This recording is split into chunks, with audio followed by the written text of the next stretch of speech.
ರಘು ಅಂತನಾ? ಯಾವ ನಿಮ್ಮದು? ಸರ್ ಪಾವಗಡದಿಂದ ಇದು.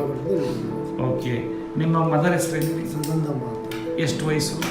55 ವರ್ಷ. 60 ವರ್ಷ. ಸೊ ಅವರಿಗೆ ಹಾರ್ಟ್ ಪ್ರಾಬ್ಲಮ್, ಆಮೇಲೆ ಹೆಡ್ ಬ್ಲಾಕ್ ಆಗಿದೆ, ಹೆಡ್ ಬ್ರೈನು ಬ್ಲಾಕ್ ಆಗಿದೆ. ಸೊ ಅದರ ಬಗ್ಗೆ ನಿಮ್ಗೆ ಹೆಂಗೆ ಗೊತ್ತಾಯ್ತು ಮಿರಾಕಲ್ ಡ್ರಿಂಕ್ಸ್ ಬಗ್ಗೆ? ಸರಿ, ನಾವು ಜಯದೇವ ಹೋದ್ವಿ. ಜಯದೇವಿಂದ ನಿವಾಸ ಬಂದ್ವಿ, ಎಲ್ಲ ಚೆಕ್ ಮಾಡಿದ್ವಿ. ಆಮೇಲೆ ನಿಮ್ಮ ಅಂದರೆ ನಿಮ್ಗೆ ಚೆನ್ನಾಗಿ ಪರಿಚಯ ಅವರು ಪ್ರಸಾದ ಅಂತಂದು ಅವ್ರು ಹೇಳಿದ್ರು ಈ ಥರ ಇದೆ, ಬೇಕಾದ್ರೆ ತಗೊಂಡು ಟ್ರೈ ಮಾಡಿರಿ. ಹೆಂಗೆ ಡಿಫ್ರೆನ್ಸ್ ಹೇಳಮ್ಮ? ನೀವು ಒಳ್ಳೆ ಚೆನ್ನಾಗಿ ಹೇಳ್ತಾ ಇದ್ರಿ. ಈಗ ಡಿಫ್ರೆನ್ಸ್ ಅಂದರೆ ಬಂದಾಗ ಸ್ವಲ್ಪ ತುಂಬಾ ಸುಸ್ತಾಗಿದ್ರು ಸರ್ ಅವರು.